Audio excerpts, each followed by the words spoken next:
Hello, I'm Caroline Fairchild, and welcome to LinkedIn News Live, where the business conversation begins with you. The Delta variant is causing companies around the world to reconsider their return to office plans.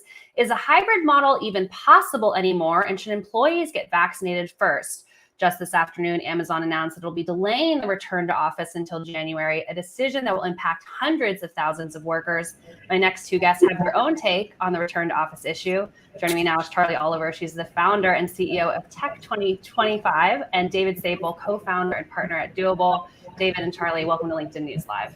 Hi, thank you, Pat. Hi, well, thank you.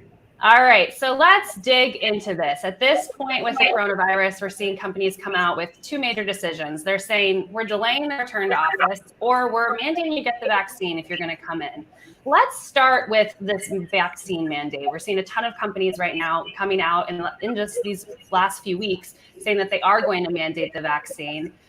Charlie, is that going to fix anything? Do you think that this is really going to impact how companies are returning to work and making workers safe? You know, it's going to fix things and break things, no doubt. No doubt. It depends on the company. There's no uniformity here, right? Even within the enterprise, different sectors, there'll be different goals, and every culture is different. What I can definitely tell you, though, is that I think we can all understand why companies need to mandate the vaccine for employees who are going to be at the office, right? I think what we may be overlooking and what may prove to be a problem down the road is that, people don't like to be told what to do by their companies, okay, by private or the government for that matter.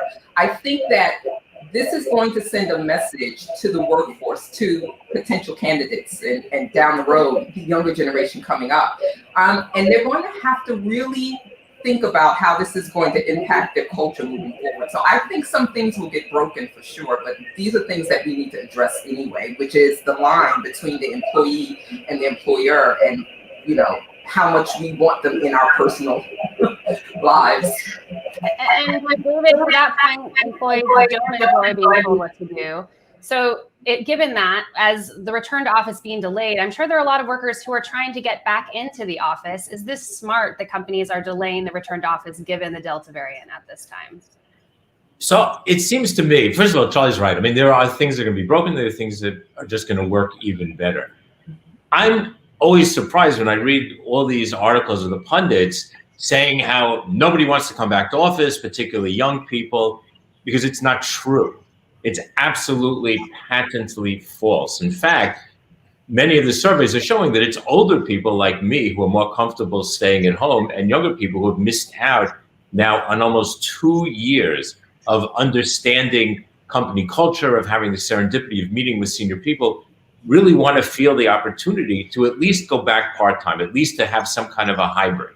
I sit in an incubator, an accelerator called Silvertech with many young people. They all are back already. They all want to come back. Everybody's vaxxed, everybody's ready, everybody wants to come back. So I think the problem here is really, how do you create a culture that allows people to come back, that's not afraid of losing people to another business? And I think when you look at the list of people who've already mandated, who've asked people to come back or have mandated vaccines, many of those are the companies that everybody's scared of is going to steal their people. So I think that their companies need to take a stand here. Well, David, one of the reasons that I wanted to have you on is that you're a strong proponent of office work. You think that it's something that should continue in the future. I want to bring up something that you recently wrote on LinkedIn on this very topic. You said, what I can't understand is companies who tell their employees that they have no need of ever returning to the office, and then opine about how much more efficient it is to have everyone remote, how truly transformative, cutting edge, and digital forward it is. The most successful teams are built with more we's than I's. Remote only is more I's than we. I want to hear about this because I feel like I'm hearing from a lot of tech leaders in particular right now, just the opposite, that remote work is more productive, it's more inclusive, it's more X, Y, and Z, and you're saying it's not. So your host company, Microsoft, did a study a number of years ago. It's a study that I quoted in another piece that I wrote in my Imagine newsletter on LinkedIn. And it was way before COVID. And they took two groups of programmers, sent one group home, and they kept the other group in the office or doing whatever it is that they were doing. So the group that went home was way more productive. certainly way more productive on a line per line basis of writing code. The group that stayed together, that had office time together, was way more productive in terms of bringing product to market. So I have no doubt that being home is incredibly personally productive. I do have doubts that being home 100% and not being around other people will actually propel companies to future success. In fact, it is my bet that the next big disruption is going to come from 5 kids in a garage someplace who are sitting face to face with all the serendipity and beautiful opportunity that comes to that. Now, they're not going to have to be there every day. We are in a situation that is fluid and changing, but they're going to have the option and the desire to do it when it makes sense. Well, David, just give me an email when that happens and we'll have you back on the show. But before we do that, I want to say hello to some members who are joining us in the stream and have a lot of strong opinions about this as well. We have Giovanno from Kentucky joining us, Christopher from Texas, Pat from North Carolina, go Duke, Rosalio from Florida. Thanks for joining us here on LinkedIn News Live. And if you are just joining us right now, we're talking about a hot topic on and off LinkedIn right now. That's the return to office. And we want to hear from you in the stream. Is your employer calling you back? Has your employer pushed back your date? Have you always been in the office? Let us know in the stream and we'll bring your comments into the show. Charlie, I wanted to get your take on kind of the opposite of what David is talking about, with a lot of companies, particularly in the finance sector, receiving backlash for bringing their workers back and saying, hey, I can still do this from home. Do you think that that's justified? Should workers be able to choose what and when they're working? Oh, absolutely. We have personalized, we're moving towards personalized medicine, personalized shopping. We have the technology now that will allow us to have personalized working experiences, and we should. It's not just about a lack of trust in understanding that your employees can work effectively and productively at home. It's also a lack of trust in the technologies that we've been building. What are we automating all of our processes for if we're just going to, pretty much sit in the office and have the same work culture that we had, 20 years ago? If you look at the top 10 movies about working in companies, just working every day, most of those movies are basically very negative or depict a very negative workplace culture where people are miserable. Now, that's not always the case. I'm just saying it's just culturally, we don't perceive the office as being a place of productivity and creativity. And what the pandemic has done is it has allowed us to define what our creativity is, where we are most creative, how we can contribute the most. I think that's really important. The thing I'll say to you, David, is that I would push back on the idea that we're not as productive. The bottom line is these companies made a lot of money this past year. Big tech made more money in the past quarter but they did it with employees working from home. I want to be clear. Whoa. I want to be clear because you've actually misstated what I said. Okay. I did not say that this was the only way, nor did I say that we were going to go back to the workplace of the 1920s. I said exactly the opposite. What I suggested is that we have to have a hybrid work situation. And I think that companies do need to ask certain people to come back. For sure, there are people who can sit home and do their work without being in touch with anyone. And by the way, that's always been the case. And it's been the case for years. And as you know, even sex workers have for years been working outside of their own places of work because technology gave them that opportunity. So I don't doubt that that's the issue. What I'm saying is that there is a certain serendipity and importance of human beings being together. And there are certain jobs where it is absolutely essential that people meet every once in a while and that they have that option. Because if they don't, I hate to think about what the workplace can be. And by the way, if you follow even retail, I'm on the board of American Eagle. I follow retail very carefully. And that is, we are probably today the most successful retailer, certainly for the younger audience. That group has been way ahead of everybody else in terms of their digital buying, but they also love to go to stores. They love to go together. So there is no one way. And I think it's a huge mistake and it's a problem for the future if we say that just everybody do what you want to do and you don't never have to come back. That is, in my view, those companies will not be successful in the future. I agree with you. Let me just clarify that. I'm enjoying this heated discussion. I want to bring in the members who are joining us in the stream right now into it as well with the poll that we have for you. It's very on topic to what both David and Charlie are politely discussing right now, which is, have you returned to work in person? We wanted to know on LinkedIn News if you have, and I want to get both your takes on these results because it is one of the most split polls that we've ever put down on the LinkedIn News page. We have 26% saying I never left, 26% saying yes, I have, 24% say no, I'm staying remote, and 23% say no, not yet. Charlie, I'll start with you because I know that you posted this to your page as well. Why do you think these results are so split at this point in the pandemic?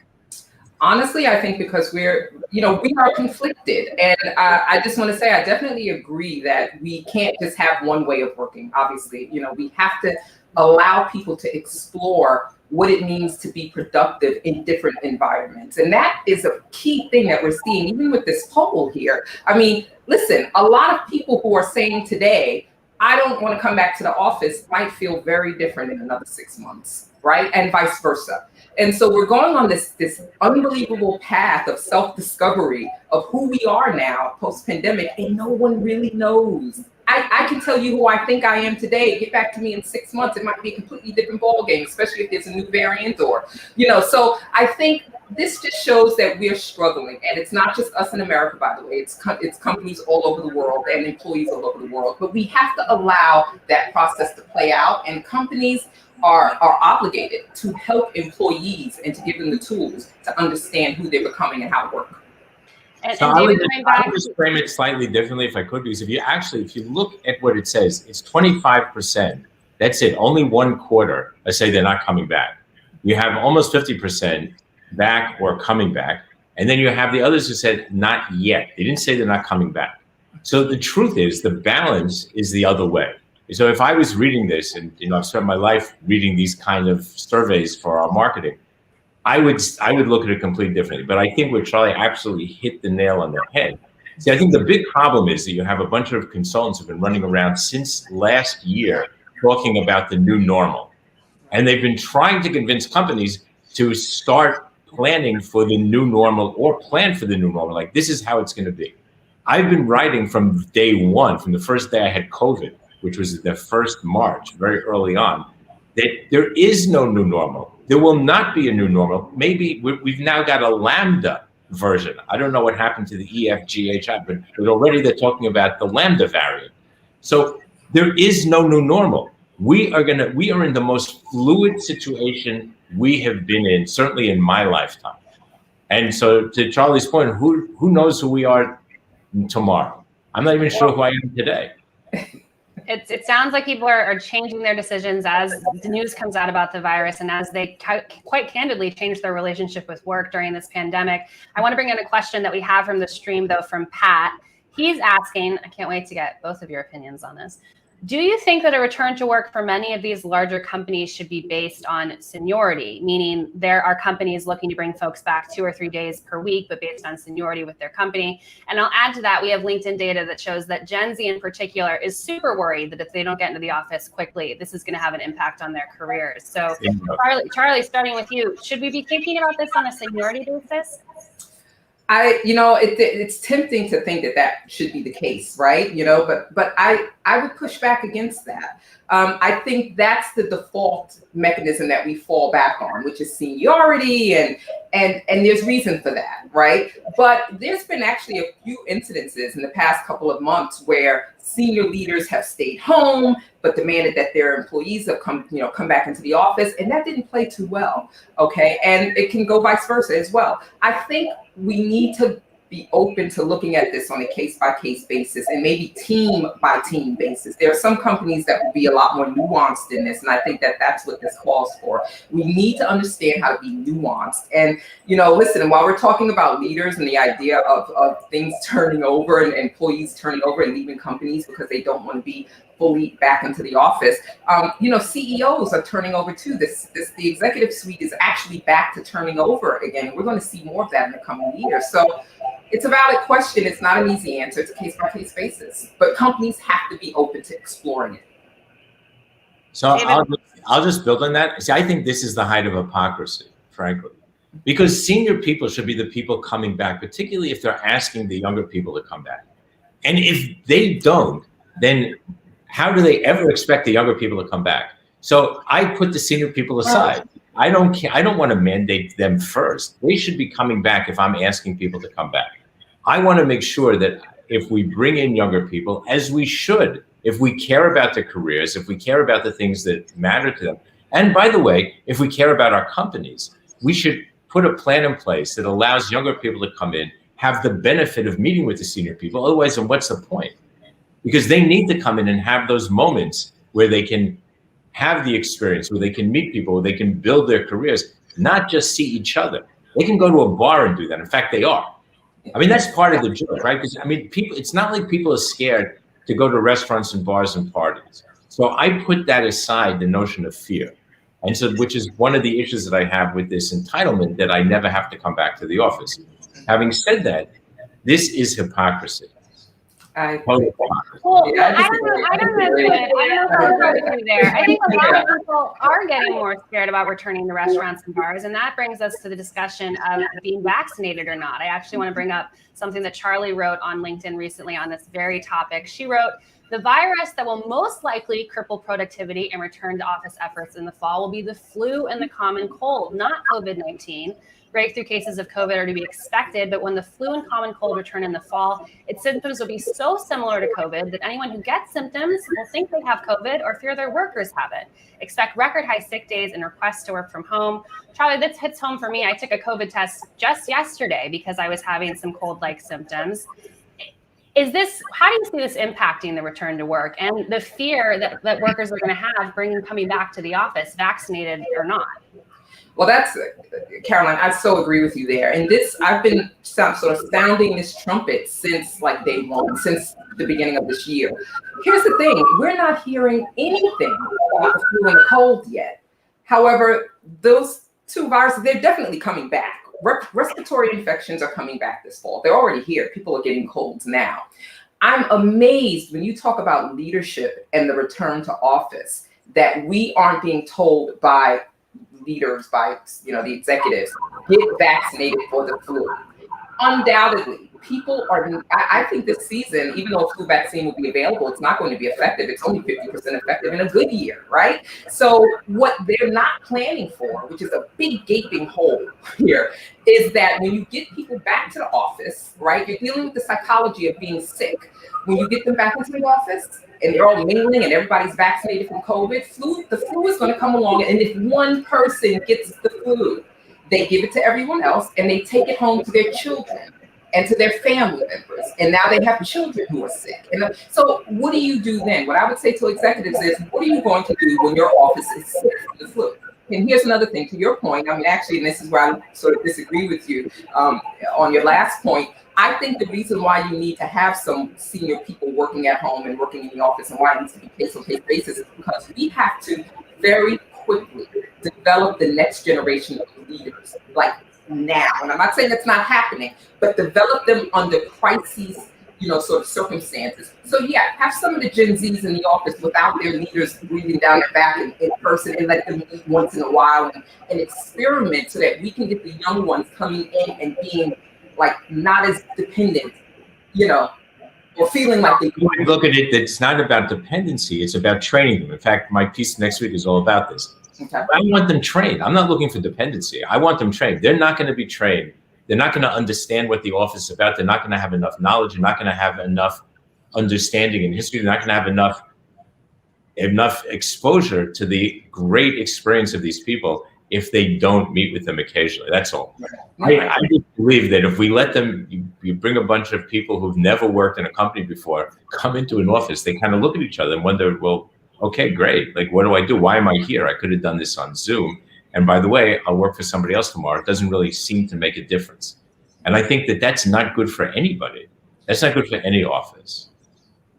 And you just to jump in here, Charlie, you've written in the past about how you think that some senior leaders are actually afraid of remote work because it exposes some of the issues of office culture and they're harder to fix at home. Absolutely. What do you mean by that? And is this still happening at this point in the pandemic where companies still haven't figured out how to make remote work, hybrid work, office work work?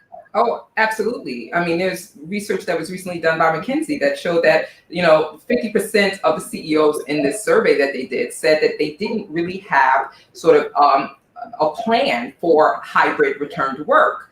That was 3 months ago. And so, I mean, listen, you can't fault these companies for not having the perfect solution or even a really nuanced solution. I mean, this is hard. We're dealing with like a moving situation that has a lot of variables. Let's not even forget that there's a lot of other things happening in the world, storms and the weather and all these things.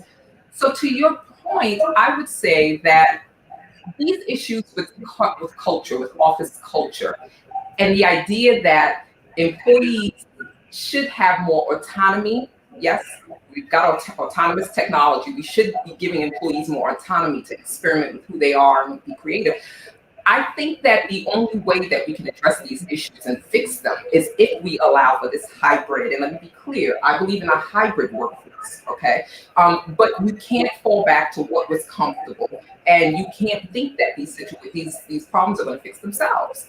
Well, and one of the biggest problems is just inequities that we're seeing with return to work, with certain populations feeling like, the Black population in particular, feeling like microaggressions are down as they return to the office. And David, this is something that you've written about. What do corporate leaders need to change to address some of these inequity issues as we do get back into the office? So I think just again, to build on what Charlie said, the real issue is that people who don't want to come back to work, the offices that people really don't want to come back to work, sucked before COVID. There's a problem. They had issues. I've written a lot about this. I would tell corporate leaders, first of all, to look at your culture and why politics were out of control and why people weren't focused on work and why the workplace wasn't great. People who really enjoyed their office work, who felt that they were in a good environment, those are the people who are ready to go back, and they're ready, again, hybrid, and it doesn't make a difference. They're ready to have some kind of return to office. So I think when you look at what you need to do and you look at microaggression and you look at the issues that we have with diversity and inclusion, which to me is the most important part of all this, inclusion and equity, right? I have to include people. It's not enough just to say I'm diverse. If I don't include them and give them equity, then what's the point?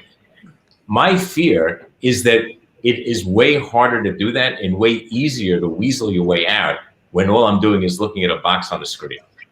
Right. Because you're not really paying as much attention to it. When you're in an office, it becomes really, really clear. You get it and you understand it. And so I think this is a critical issue that nobody that I know has actually addressed yet, to say, like, what am I going to do? Because I don't want to just be looking at boxes and counting faces and starting to do percentages of a box when I'm on, because the answer is going to be, oh, no, you didn't see because in the other call. Well, I don't know that. Right. And I didn't have experience talking to these people. And I didn't really have the opportunity to go out and meet them and be in a room with them and figure it out. So that really scares me. Well, I'm scared of a lot of things. I'm scared about bringing up this next topic because I think it's one both of you are going to disagree on, but I'm excited to see the conversation here.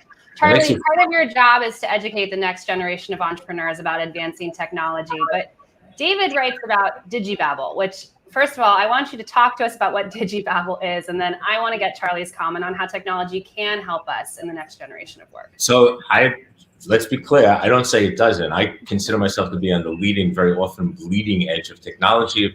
I was an early digital entrepreneur, and I've always been at the forefront. But to me, Digibabble is when we take digital issues or technological issues and turn them into some kind of magic, as if that supplies and supports every problem that we have.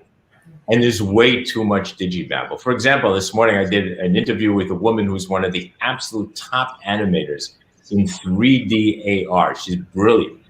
First thing she said is the most important thing is to know the story. You don't have a story, all the technology is useless. And I love that. I love that the person who's at the leading edge of the business was telling the people who think that all you need to do is be able to plug into technology and be successful, that if you don't have a story, you can't go anyplace. So to me, Digibabble is when we assign Harry Potter-like attributes to things. And by the way, most of what we call technology is not technology. Let's be very clear. It's application of technology. Digital is the technology. Facebook is not technology. It's not a tech company. They are an applied tech company. And by the way, Facebook has less lines of code in it than your car does. But we're not calling Ford a tech giant, right? So there's a problem here. We digibabble because it works in the financial area. It drives companies to huge valuations that very few people make money from, but the ones who do make tons. And that to me is digibabble, not the technology, not the use of technology. Au contraire. All right, Charlie, where is he right and where is he wrong there? I got to tell you, I see a wrong there, because Tech 2025 was launched specifically to address the idea of digibabble. We don't call it that. There's nothing wrong with that. I actually like that word. Use that word, please. Okay, I'll credit you. Don't worry.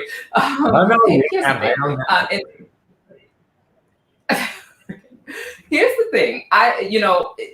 So let's start with this. We have told an entire workforce for the past several years that they need to upskill. I don't believe in the cult of upskilling just for the sake of upskilling without people understanding what needed for them to solve the problems that are coming out of the applications of these technologies. Most people don't really understand what the applications of the technologies are and what the potential problems are. I'll give you an example. We did an event last year, the month before the pandemic hit. And the event was literally about how companies are having, some of the most powerful companies in America are having problems upskilling, right? It's not as effective as it can be or should be. They're not seeing the benefits of it as much as they'd like to. And what I would say why is because you're speaking to something is, first of all, fleeting. If I learn today, it's going to be out of vogue, out of fashion, irrelevant in another year or two. And you're not speaking to the person and to the individual and to their absolute creativity and how they see the future. I'll tell you this much, for all of this digital transformation, and let's keep in mind that before, I think it was in 2019, literally 90% of the companies that were surveyed, executives that were surveyed, I think this was a Gartner poll, said that their digital transformation strategies failed miserably. Okay, and there were several research reports to that degree. Now, I call that 1.1, right. 1.0. You want to fast forward to 2.0, you're going to have to include employees, and it's got to be about more than the technology. Okay, it's about where we're going in 4 years, 5 years, and how they can get there. And speaking of stories, the story is everything. It's not just the story of the technology and the customer. It's the story of who we are becoming. And let me tell you, when professionals come to our industry, here more than anything, because we make them solve real problems right. That I think maybe aren't solvable. I definitely want to end on that note, because I want to end on a note that we can all agree on. And I see David nodding aggressively. So Charlie Oliver, David Sable, thanks for joining us on LinkedIn News Live.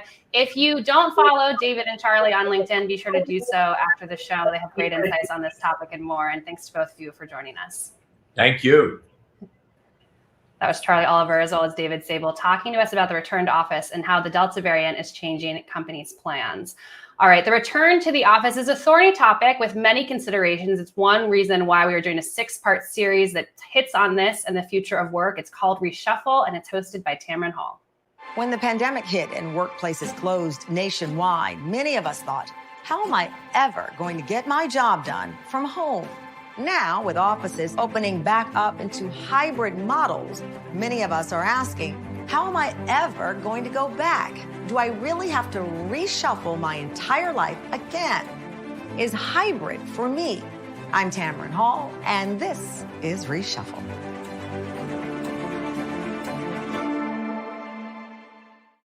Be sure to check it out on the LinkedIn news page or by searching for #Reshuffle. Tomorrow, my colleague Andrew Seaman will be with you at 11 a.m. Eastern. He's speaking with T. Cooper on how to write that resume that will stand out. I'm Caroline Fairchild. Thanks for joining us on LinkedIn News Live.